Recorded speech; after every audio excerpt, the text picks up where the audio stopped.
All right, this is Health History of a Female Veteran. I'm Samantha McFarland, and this is my interview project for Sociology 424.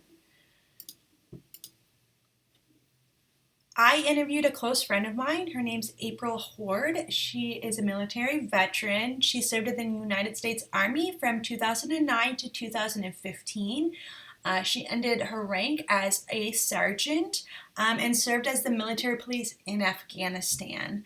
She's currently 33 years old and suffers from post-traumatic stress disorder, commonly known as PTSD, as well as fibromyalgia. Just a little bit about PTSD and fibromyalgia. PTSD is a disorder which can result from one or more traumatic events, and its symptoms fall under three different categories, which is reliving the traumatic memory, emotional disassociation, and hyperstimulation.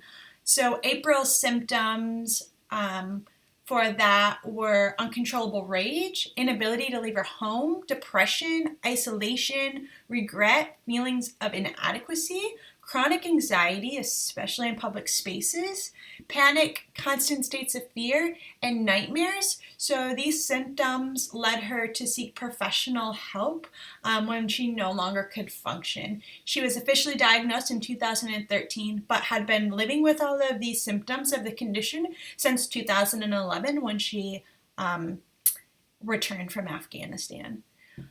Fibromyalgia is a chronic muscular pain condition, a pain that's so severe that it impacts the person's quality of life and their ability to function normally. I found that it approximately affects 7 to 9 women for every 1 male. So it seems to be disproportionately more prevalent in women than men, although more studies have been done on women, so it's not entirely certain that it's so disproportionately affecting women than men. But fibromyalgia is thought to be induced from acute stress and trauma, and its symptoms include sleep deprivation, fatigue, depression, anxiety, pain catastrophizing, and somatic issues, which are kind of like memory issues. April was officially diagnosed with the fibromyalgia in 2013, not with her PTSD. It was later after her PTSD diagnosis. Later in that year, she went back and had gotten this re-diagnosis for the fibromyalgia because she was having chronic severe pain, which was causing lack of sleep, and she had extreme muscle stiffness. So when that pain didn't go away and it began to interfere with her ability to perform her daily functions, she went and got a diagnosis to treat those symptoms. So April sees the two conditions as interconnected and is unable to discuss one without discussing the other. She explained how when the symptoms arise from one condition, the other condition is triggered and its symptoms reappear or worsen. So upon researching more into that, I found a study which linked fibromyalgia and PTSD conditions together, in which it is true that when one condition's symptoms flare up, it will directly affect the other condition. So that must be pretty hard to have kind of your emotional stability come out from underneath you, and when that goes out from underneath you, you have all these chronic pains, or vice versa, something happens and you have these chronic pains which trigger all of these emotional symptoms. So this is April's process of treating the fibromyalgia and the PTSD. While deployed, April had several injuries that she believed led to the development, or at least the worst, like her severity of the case of the fibromyalgia, which was she had been having severe neck spasms after twisting her neck the wrong way one day, and then she also injured her ankle pretty bad, which didn't necessarily cause a fibromyalgia, but it's a condition. Her injured ankle continues to bother her. So when the ankle starts hurting her, it kind of creates that domino effect of triggering emotions, which trigger the fibromyalgia and the muscle pain. So it is connected, even though it is not necessarily directly connected to the fibromyalgia. So when she hurt her neck, when she was having those severe neck spasms, her military doctor prescribed her pain medication and suggested not working for 3 days. So even though the doctor had told her that, her commanding officers neglected to respect this decision and made April perform through the severe pain. When I asked her, how was this different, as a woman in the military, how did this affect you? She explained that the men in her squad, they didn't believe her that she was actually injured and that she was experiencing such a high level of pain. And she remembered that there was another soldier, he was a man, and he was having these same kind of symptoms, these neck spasms. And when he explained, this pain he was having, they believed him, and not only believed him, they flew him to in a helicopter to an off-base hospital for treatment. So I thought that was really interesting, and maybe connected to this stereotype, kind of that women are weak and, get hurt easily, and are fragile, and not wanting to support that in the military. After returning home from her deployment, April began to seek treatment at home. This was kind of, a couple of years afterwards. Like I said, she wasn't diagnosed until 2013, and she had been back since 2011. And that's because those symptoms have gotten so bad that she could no longer deny them. The closest VA hospital to her was in the city that she had actually began her training in. That was the closest VA hospital. And for those of you who don't know, veterans can get free health care through these kind of VA hospitals and health clinics. It's not a form of insurance. It's specifically for veterans to get the free health care. And they can only get that free health care when they're at the VA hospital or VA health facility. So that was the healthcare that April was dependent on for her treatment. So when she had to go back to this location where she started her training for treatment for the PTSD, that location actually triggered her PTSD. And so it was very hard for her to continue that treatment. Although she was able to receive a percentage of disability after she got the diagnosis with PTSD. So the U.S. military financially compensated her as a disability for having PTSD, but failed to give her any kind of effective treatment. So with that combination, she stopped visiting the VA hospital because it ended up being more damaging than not going at all.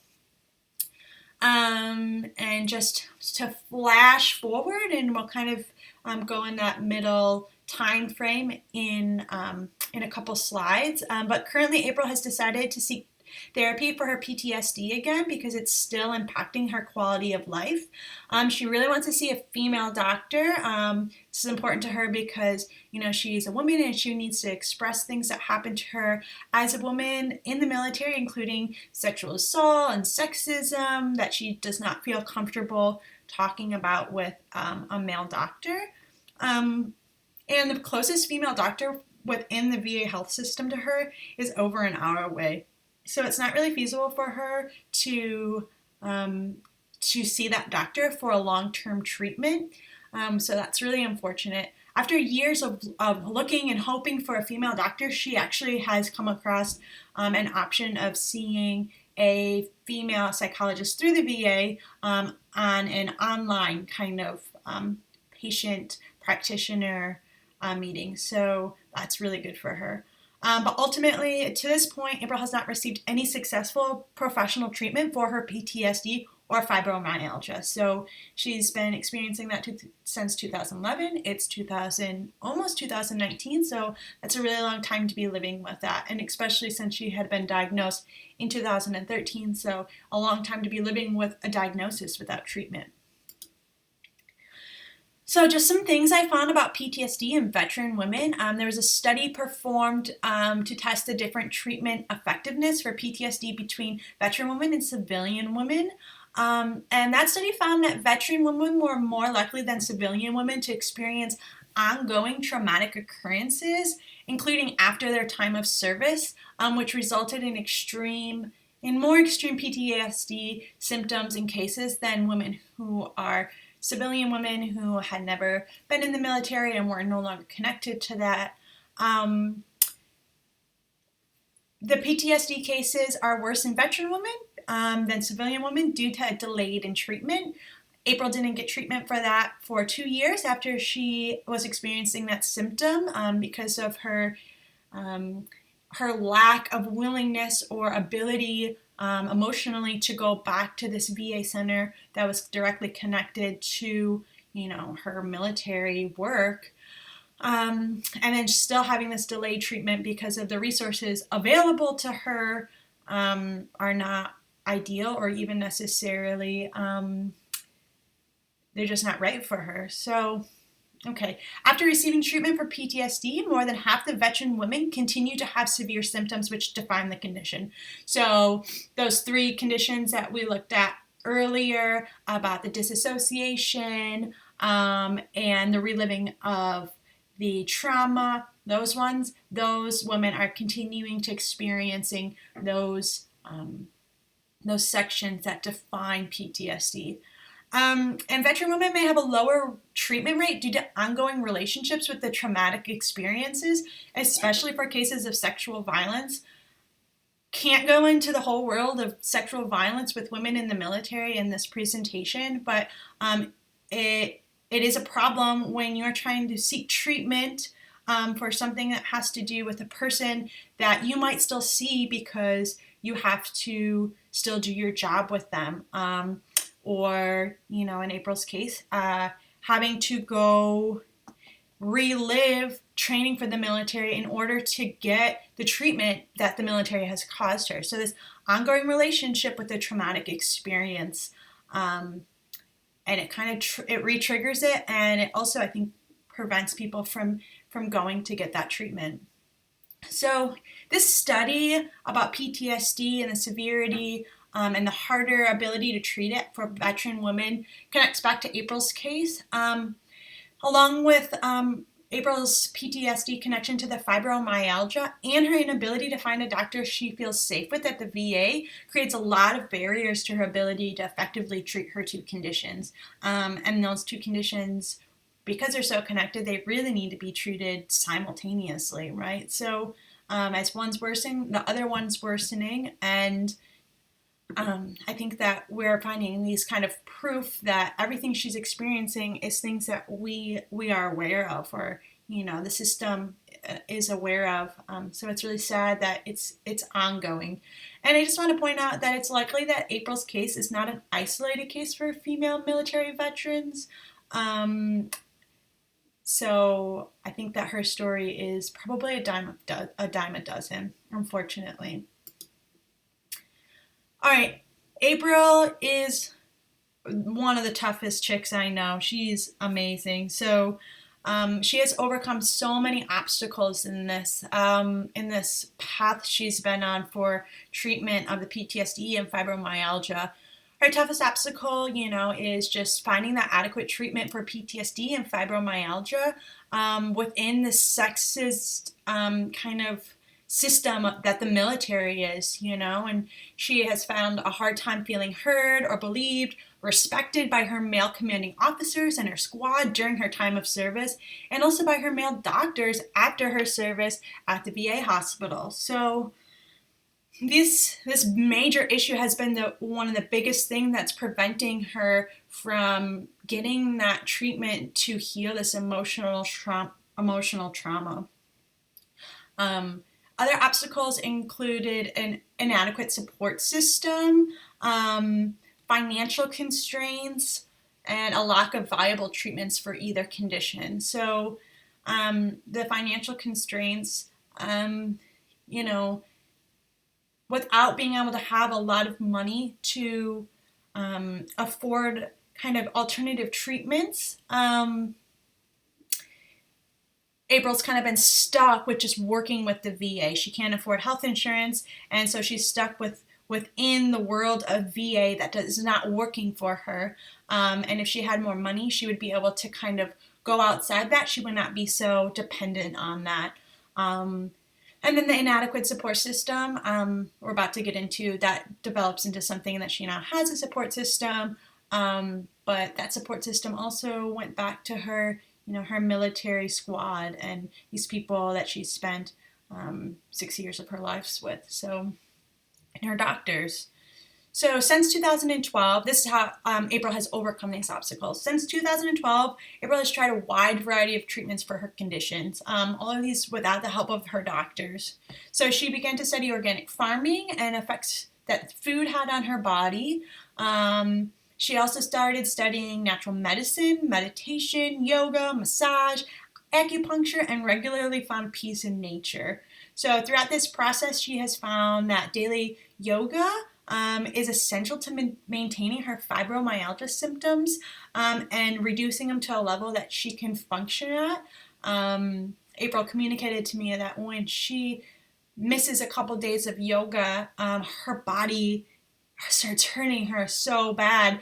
And one of the main reasons why she will miss a couple days of doing yoga is because emotionally she's not feeling right, and she's depressed, and so she doesn't have that kind of energy, and then it goes right back, that connection between the PTSD and the fibromyalgia. But luckily she was able to find that a routine of daily yoga did significantly reduce her chronic muscle pains. So during her journey of learning these subjects, she found other strong women with a focus of healing, and that has given her a support system. So I met April through organic farming. I know a few of her other friends that she's really close to now. She met through studying yoga, and so these women have been have become a social support system to her, and a place where April feels like she can speak openly about her emotional and physical struggles from the military, from her life now, and how they're all connected. And to April, from knowing her personally, it's all a continuous thing. It's not like she got out of the military and it stopped. It just keeps going for her. So she has this support system to talk about it, because up until recently, when she got this support system within the last few years, she really had to keep a lot of it internalized. She didn't have anybody to talk about it with that she felt safe discussing it with.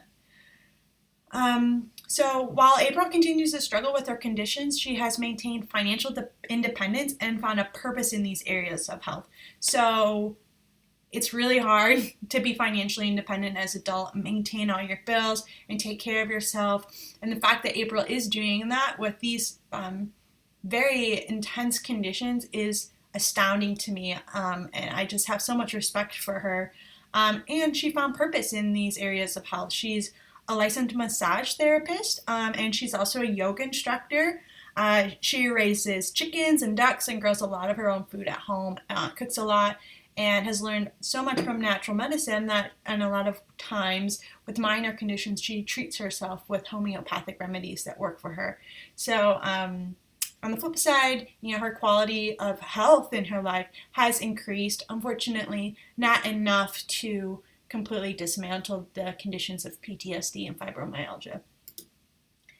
So April, her living with PTSD and fibromyalgia, what is that like for her? So since she started getting these symptoms, April has struggled with feelings of inadequacy, shame, and has been in isolation. She has always prided herself on being very independent and a hard worker. So when she's unable to perform certain types of jobs that she used to be able to do really good due to her physical restraints from fibromyalgia, she feels really torn between self-care and doing the job. That kind of, I can do it on my own, but then that accepting, actually, I can't do it on my own anymore, and then feeling that kind of, that shame and inadequacy is something that is really hard for her. If the severe symptoms of either condition require her to stay home from work, she struggles with informing her employer that she is unable to work. So she has this anxiety that the employers won't believe her, that she's emotionally or physically unable to function due to the PTSD and fibromyalgia. And I think that connects back to the way she was treated by her squad in the military, and just kind of the way that our society looks at work ethic and what is an excusable reason to miss work, and how bad do you have to be sick, and so that might be a lot of social construction there, that shame and inadequacy. So unfortunately, due to these symptoms of fibromyalgia and the extreme muscle pains that April has had to live with, she had to give up many careers and dreams due to her physical restraints. She had been trying to do farming as a career for many years.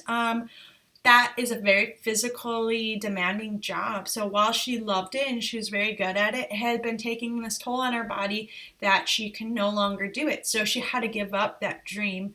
Currently a massage therapist. She's finding that the physical demands of getting a massage full time is causing this fibromyalgia to hurt her more often. So she's realizing that this massage job isn't something that she can continue to do, and is now in this position of having to look for yet again another career choice that she can do while living with the fibromyalgia and the PTSD. She's also tried working full-time desk jobs, and even the desk jobs cause her muscles to stiffen up in the fibromyalgia, and also trigger depression and anxiety and all this stuff of just not feeling like she's living a life that she wants to live.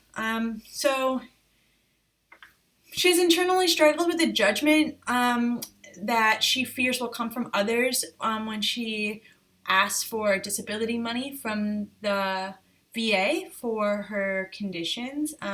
This is, again, I think, a social construction of shame, of the American needing to be financially independent, and to work. And if you're not working, then you're lazy. So we've had a lot of conversations about it's not about being lazy or not wanting help. It's about getting that assistance you need so that you can have a quality of life, especially when it's so hard to work the jobs that you want to do.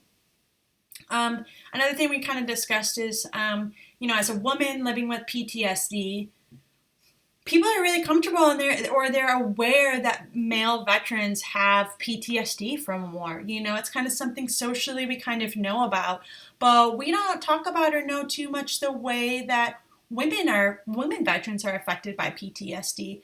So in times where April has went and talked about these things, the responses she has gotten from people have made her really uncomfortable and embarrassed, and we have a mutual friend who is a male veteran, and we tried to imagine if those people that made her feel embarrassed, how they would respond to him, and we both kind of felt like they would never have responded so insensitively, I guess, as a couple people we know have responded to the way that she's talked about her experiences in the military. So, treatment in an ideal world to April. To quote April, I think that in the case of female healthcare, we really need female-only clinics, especially in the military for cases of sexual trauma. The VA healthcare system needs to be replaced by something more functional because there's a lot of loops to jump through to get the care you need and deserve, and there are very few female doctors. I also think our entire U.S. healthcare system needs to be more affordable and treat both mental and physical issues with a broader holistic approach.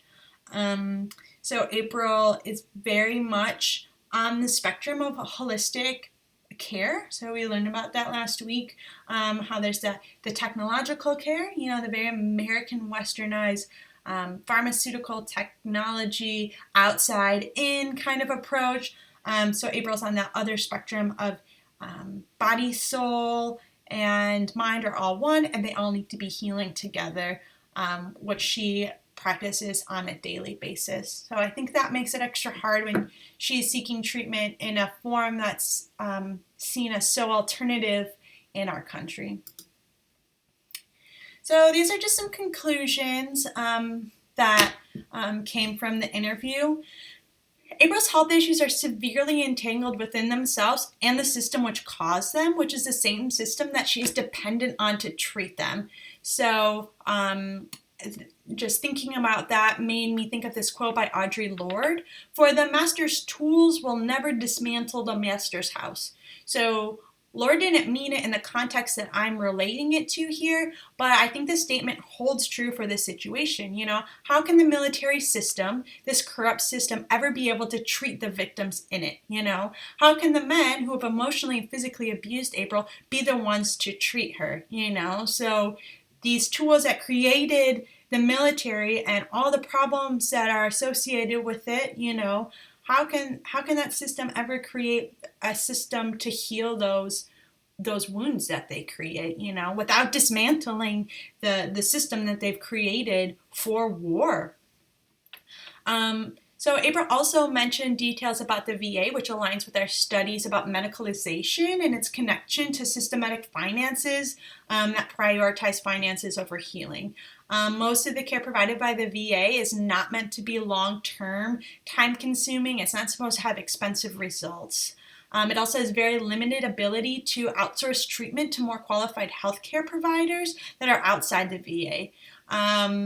So April mentioned to me in our interview that if the VA was more open and able, as she straight up says that they are not even able to do this, to outsource treatment to massage and acupuncture and these alternative healthcare holistic systems or other doctors that are, maybe more specialized in these things, she would have had an easier time finding a treatment that worked for her specific case.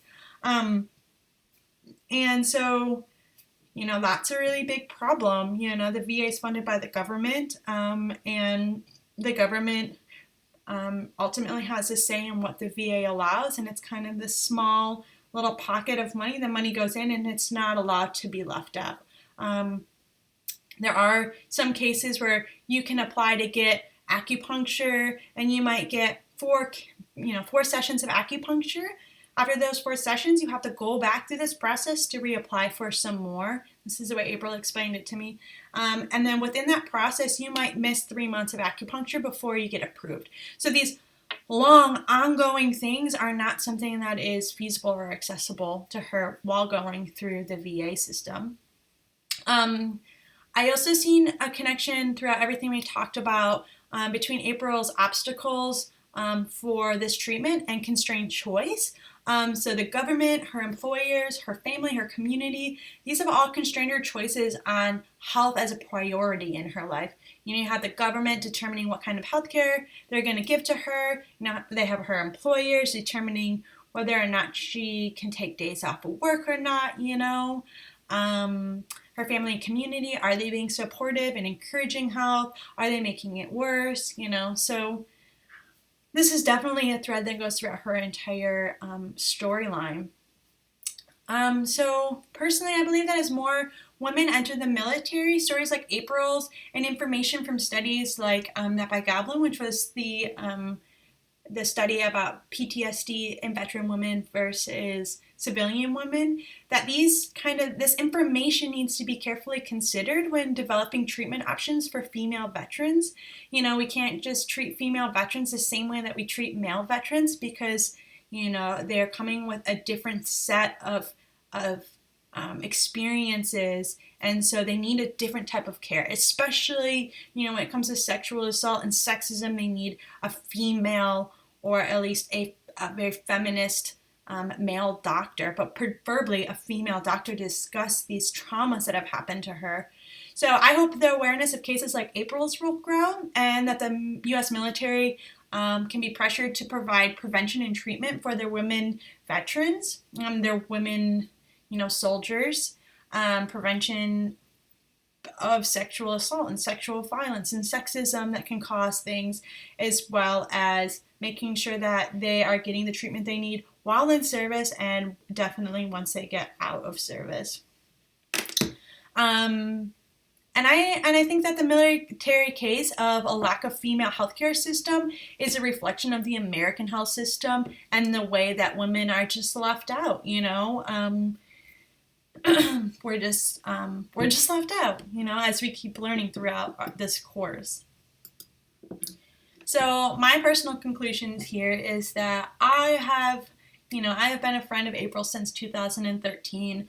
I have seen a lot of these different treatments that she has tried, including One, when I first met her, she was like hitting her back with stinging nettles, and I don't know if anybody knows what that feels like, but it's a horrible sensation when stinging nettles touches your skin. So this was a treatment she was trying, in 2018, and it just she stopped doing it. It wasn't effective, but it's just sad that the kind of that desperation to find a treatment, in 2018 in a developed country. It's really sad. So within the last couple of years, I've learned about April struggles with PTSD and more about her experiences as a woman in the military. And this interview process was a really good way to connect all the pieces of her story for me and also for her. So we talk about a lot of these things, and I'm sure she talks about this with other people, and it gets broken up into little pieces and segments. So to just process it from start to finish and look at all these prompted questions that maybe her or I have never thought about looking at, connected these dots and was able to make, see how this has probably this is probably a reason for that, and this is connected to that, and kind of look at it in a very big, holistic web, kind of. And yeah, so how has this inspired us? April and I have talked a lot about working together to find solutions for healing for women's health issues. She's really strong in this background of being a veteran and really passionate about the sexism that happens within that system. And I am studying women in gender studies, and I'm really into visual arts.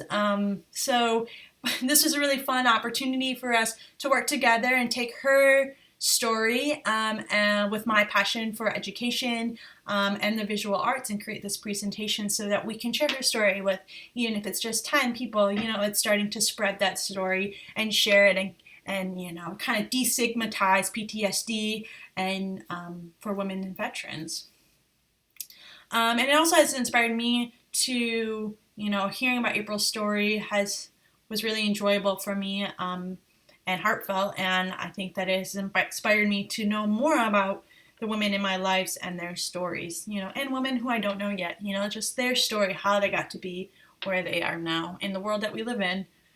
And then for April, this talking about some of this stuff gave her that little bit of extra strength she needed to go back and figure out how she was going to find, the treatment that she needed, which, led her to finding the online female VA doctor. So that's really good. And actually, she's going to be going to a PTSD retreat in Florida at the end of November. Somebody provided her with a scholarship to do that. So there's just a lot of work that's coming back up for her, and I think that it's a really good time to have had this interview. So I just like to wrap up and saying, April's path is full of pain, resistance, strength, healing, and dedication. Her journey shows us that we need another type of healthcare for women, especially female veterans.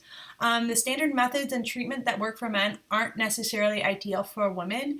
And I agree with April that we need female-only health clinics, especially in the VA for female veterans who need a safe place to heal the wounds of toxic masculinity in the United States military. And hopefully, April will see this and she'll see how amazing she is, and that will inspire her to continue her journey as a healer, and who knows where that can lead to. So that is it. Here are the references for all of my information. Thank you so much.